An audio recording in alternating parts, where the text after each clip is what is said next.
नमस्कार, मेरा नाम है अमिताभ और दृष्टि आईएएस की इस नई वीडियो में एक बार फिर से आपका स्वागत है।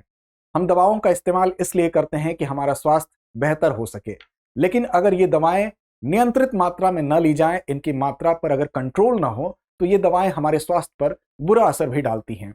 हाल ही में स्वास्थ्य सुरक्षा के लिहाज से सरकार द्वारा एक कदम उठाया गया जिसके अंतर्गत 156 एफडीसी यानी कि फिक्स्ड डोज कॉम्बिनेशन को प्रतिबंधित कर दिया गया है। अब इन दवाओं की मात्रा के लिहाज से अगर बात करें तो इन दवाओं की मात्रा भारत में विश्व में सर्वाधिक है। तो ऐसे में आज के इस वीडियो के माध्यम से हम समझने की कोशिश करेंगे कि क्या होती है एफडीसी, इसके विभिन्न पहलुओं को समझेंगे, साथ ही वो कौन से ऐसे कारण थे जिसकी वजह से इनको बैन करना पड़ा, इनको प्रतिबंधित करना पड़ा, साथ ही साथ अन्य इसके प्रभावों के साथ साथ विभिन्न पहलुओं के बारे में चर्चा करेंगे। तो आइए शुरू करते हैं आज की वीडियो। क्या होती है कॉम्बिनेशन ड्रग, क्यों लगा प्रतिबंध, इस शीर्षक के अंतर्गत सबसे पहले चर्चा के बिंदुओं की बात करेंगे। बात हम खबर की करेंगे, चर्चा में क्यों है इस बात को जानने के साथ क्या होता है एफडीसी, इसको भी समझेंगे।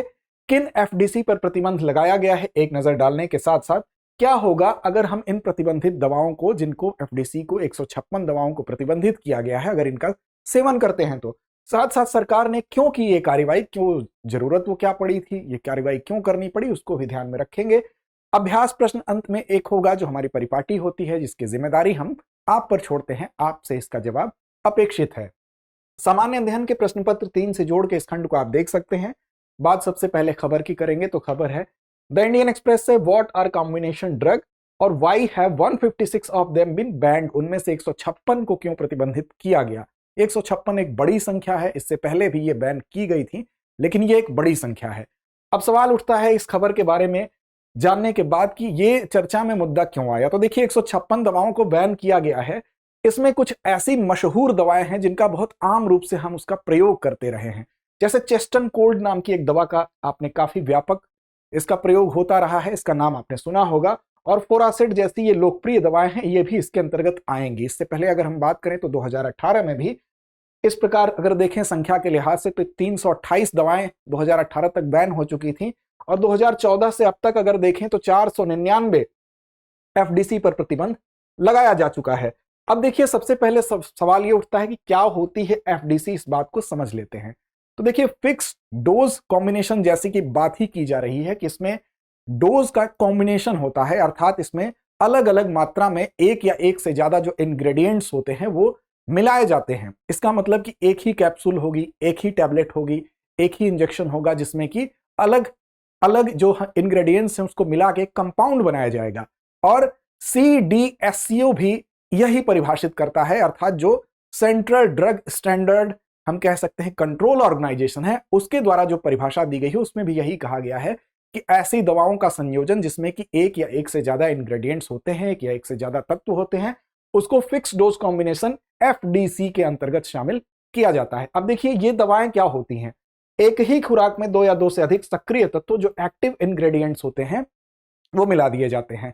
अब इन दवाओं का उद्देश्य क्या होता है कि जो चिकित्सा समस्याएं होती हैं उसमें एक साथ कई चीजों का समाधान करना। फॉर द एग्जाम्पल अगर हम बात करें, जैसे कोई एक दवा आपने खाई, जैसे चेस्टॉन अगर आपने दवा खाई तो उसमें क्या होता है, बुखार की भी दवा की मात्रा होगी, उसमें पैरासीटामोल भी होगी, उसमें एलर्जी की एक दवा भी सिट्रिजिन भी होती है। इसके अलावा हमारी जो नाक जाम होती है, जुकाम होता है, तो उसके लिए भी फिनाइलफ्राइन भी उसमें मिलाई गई होती है। तो एक ही टैबलेट में आपको अलग अलग चीजों की जो मात्रा है उसको ठीक करने के लिए जो कंपाउंड बनता है, अलग अलग एक्टिव इंग्रेडिएंट्स मिलाए गए हैं, उसी की वजह से ये सारे रोगों को ठीक कर लेती है। अब देखिए इसका उपयोग क्यों होता है, तो टीबी और मधुमेह जैसे ऐसे रोग जो लंबे समय तक रहते हैं, दीर्घकालिक रोग हैं, इनको ठीक करने के लिए चूंकि कई समस्याएं एक साथ होती हैं तो अलग अलग ढेर सारी मात्रा में दवाएं खानी पड़ती हैं। तो ऐसे रोग में तो ये काफी लाभकारी होते हैं, क्योंकि इस प्रकार की जो दीर्घकालिक बीमारियां होती हैं उसमें टैबलेट्स का जो एक बड़ा झुंड होता है, उसकी जगह आपको एक या दो टैबलेट में ही ढेर सारी टैबलेट से निजात मिलती है। तो ऐसी दशा में तो विभिन्न नियमित दवाओं का जो सेवन होता है उसकी जगह एफडीसी गोलियों की संख्या को क्या करता है, कम कर देता है, कम गोलियां खानी पड़ती हैं। तो इसकी वजह से ये उपयोगी रहती है। जैसे चेस्टान कोल्ड की आप बात कर लें तो एक ही पिल, एक ही कैप्सूल, एक ही शॉट, एक ही इसमें केमिकल कंपाउंड में सारी चीजें होती हैं, जैसा कि मैंने अभी उदाहरण के तौर पर आपको बताया। लेकिन इस प्रकार की दवाओं पर बैन लगते रहे हैं, इससे पहले भी निमोस्लाइड या कोडीन पर बैन लगाया गया है। उसके क्या कारण है उसको भी हम समझेंगे। अब देखिए जैसे एलर्जी के कारण अगर आपको ये लक्षण उत्पन्न हो रहे हैं, जैसे बुखार आ रहा है, तो ऐसी दशा में अगर आप चेस्टान खाते हैं तब तो वो लाभदायक होगा, लेकिन अगर बैक्टीरियल इन्फेक्शन के कारण हुआ तो लक्षण तो उसमें वही है, लेकिन अगर वहां पर भी आप चेस्टान खाते हैं तो शायद वहां पर ये लाभदायक नहीं साबित होगा और वो कहीं ना कहीं आपके स्वास्थ्य पर बुरा प्रभाव डाल सकता है।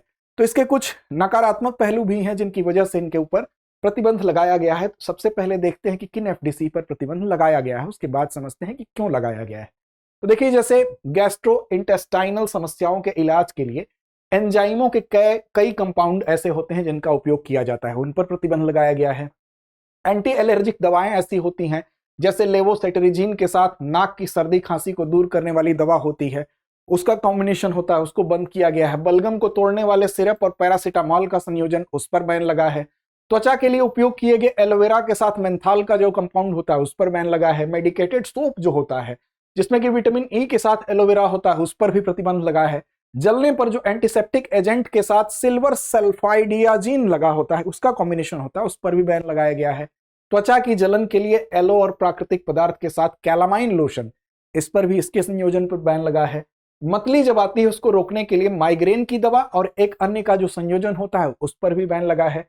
अब देखिए, मेंस्ट्रुअल क्रैम्प जो होते हैं उसमें आप देखें मेफेनेमिक एसिड और एंटीफाइब्रोटिक दवा जो कि ट्रेनेक्सेमिक एसिड है, इनका कॉम्बिनेशन है, इन पर भी बैन लगा है। इसके अलावा सिल्डेनाफिल का संयोजन है, इस पर भी बैन लगा है। तो ये कुछ प्रमुख उदाहरण हैं जिन दवाओं पर, जिनके संयोजन पर, जिनके कंपाउंड पर बैन लगाया गया है। अब सवाल ये उठता है कि ये प्रतिबंध जो लगाया गया है, अगर इन प्रतिबंधित दवाओं का हम सेवन करते हैं तो क्या वो निगेटिव इंपैक्ट पड़ता है? शायद यही वो वजह है जिसकी वजह से प्रतिबंधित किया गया। तो देखिए, सबसे बड़ी चीज ये है कि इसमें कुछ ऐसे तत्व होते हैं जो असहयोगी होते हैं। सपोज दैट जैसे आपको बुखार हुआ लेकिन आपने चेस्टान खाया और चेस्टान खाने के बाद आपको क्या हुआ, बुखार के अलावा दो ऐसे रोग हैं जिनकी भी दवाओं के तत्व उसमें शामिल हैं, तो वो आपके किसी काम नहीं आ रहे हैं। बुखार की मात्रा जो पैरासीटामोल है वो तो काम कर रहा है, लेकिन जो जुकाम के लिए फिनाइलफ्राइन डाली गई है और साथ ही सिट्रजिन है वो उस पर असर नहीं दिखा रही है। तो ऐसी दशा में आप दो अन्य ऐसी दवाएं भी खा रहे हैं जिसकी जो आपके शरीर में वो तकलीफ है ही नहीं, लेकिन फिर भी उसका प्रभाव तो आपके शरीर में होगा।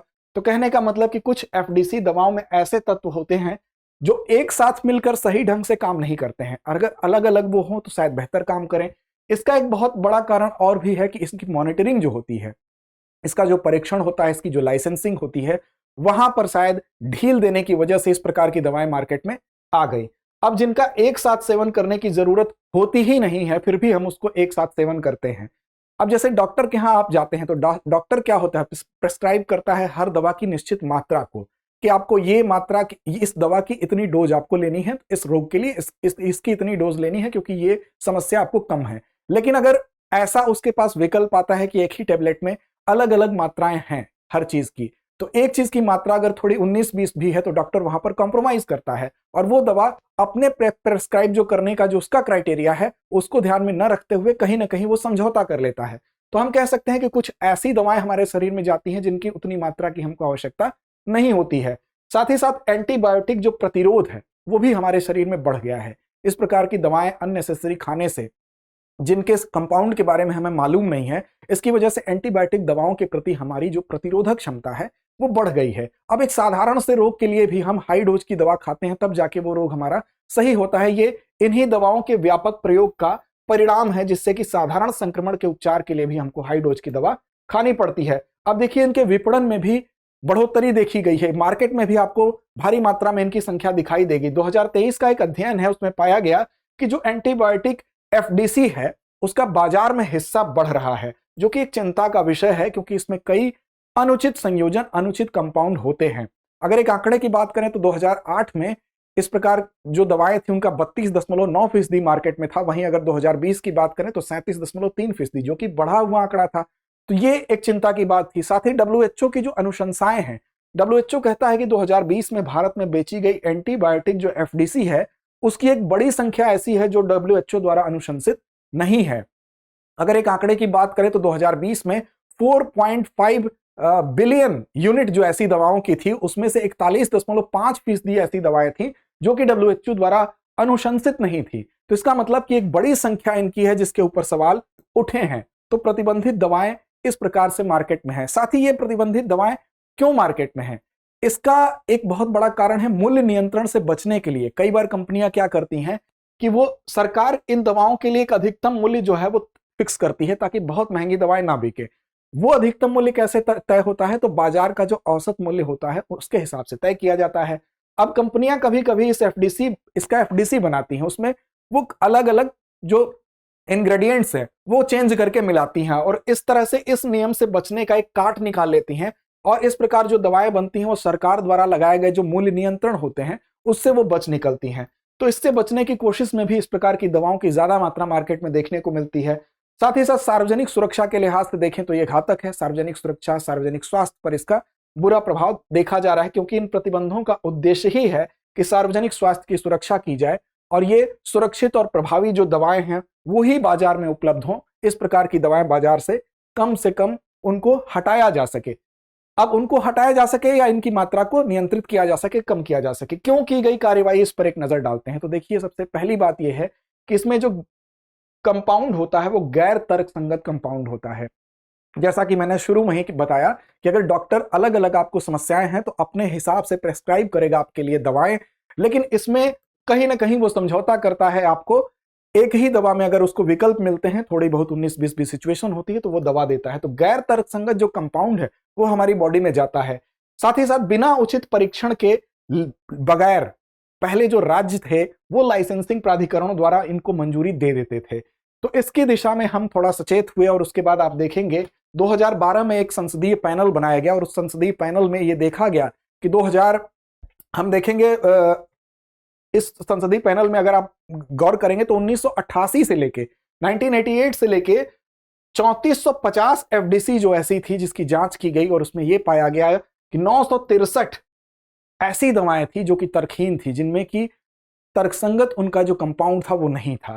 साथ ही साथ आप देखें, इनको तत्काल प्रतिबंध लगाने का भी सुझाव दिया गया 2012 में। इसके लिए जो संसदीय पैनल बनी उसके बाद 2014 में इसके लिए कमेटी का गठन भी किया गया था और उस कमेटी के बाद ही इन दवाओं को चिन्हित किया गया और उसके बाद इनको बैन किया गया। अगर हाल फिलहाल की स्थिति आप देखेंगे तो अब तक 499 एफडीसी पर प्रतिबंध लगाया जा चुका है और 2019 में यह व्यवस्था की गई कि जो औषधि और क्लिनिकल परीक्षण है उसके नए नियमों के अनुसार ही अब एफडीसी को एक नई औषधि माना जाता है। अर्थात आप कोई भी एफडीसी अगर बनाते हैं तो उसको एक नई मेडिसिन के अंतर्गत शामिल किया जाता है और इसका अनुमोदन तभी आपको प्राप्त होगा, अप्रूवल तभी प्राप्त होगा जब केंद्रीय औषधि नियामक द्वारा आप अगर इसका अप्रूवल करा लिए हैं तभी उसको मार्केट में आप लॉन्च कर सकते हैं। तो इस प्रकार काफी एफडीसी पर कंट्रोल भी लगाया गया था।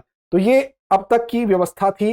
अंत में आपको अभ्यास प्रश्न की तरफ ले चलेंगे, लेकिन साथ साथ आपको बताते चलें कि ये जो दवाएं हैं इन दवाओं का व्यापक स्वास्थ्य पर कुप्रभाव पड़ा है। इसकी वजह से ही सरकार ने यह कदम उठाया और अब तक जो अभी एक साथ 156 दवाओं को प्रतिबंधित किया उसका मुख्य जो प्रभाव है, मुख्य जो कदम है, मुख्य उद्देश्य है वो ये है कि हमारे स्वास्थ्य को बेहतर बनाया जा सके। साथ साथ हमारी भी जिम्मेदारी बनती है कि हम भी बिना डॉक्टर के परमिशन के दवाओं का सेवन न करें, क्योंकि ये एक ऐसा कदम होता है कि जो हमारे स्वास्थ्य के ऊपर बहुत ज्यादा कुप्रभाव डालता है, क्योंकि उसकी उचित मात्रा का हमारे बॉडी में जाना जरूरी होता है। अगर उचित मात्रा नहीं जाएगी हम तमाम ऐसी बीमारियों से ग्रसित होंगे जिसके बारे में हमें जानकारी भी नहीं होगी। तो ये दवाएं अगर उचित मात्रा में नियंत्रित तरीके से ली जाएं तो हमारे लिए औषधि हैं। अगर ये तरीका नियंत्रित नहीं होगा तो ये हमारे लिए विष के समान है। अंत में आते हैं अभ्यास प्रश्न की तरफ।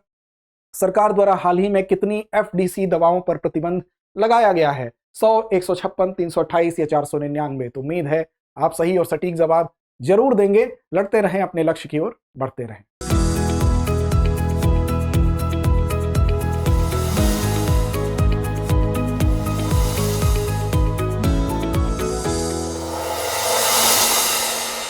डियर व्यूअर्स, अपने एग्जाम की तैयारी को और बेहतर करने के लिए हमारे चैनल को लाइक, शेयर और सब्सक्राइब करना न भूलें।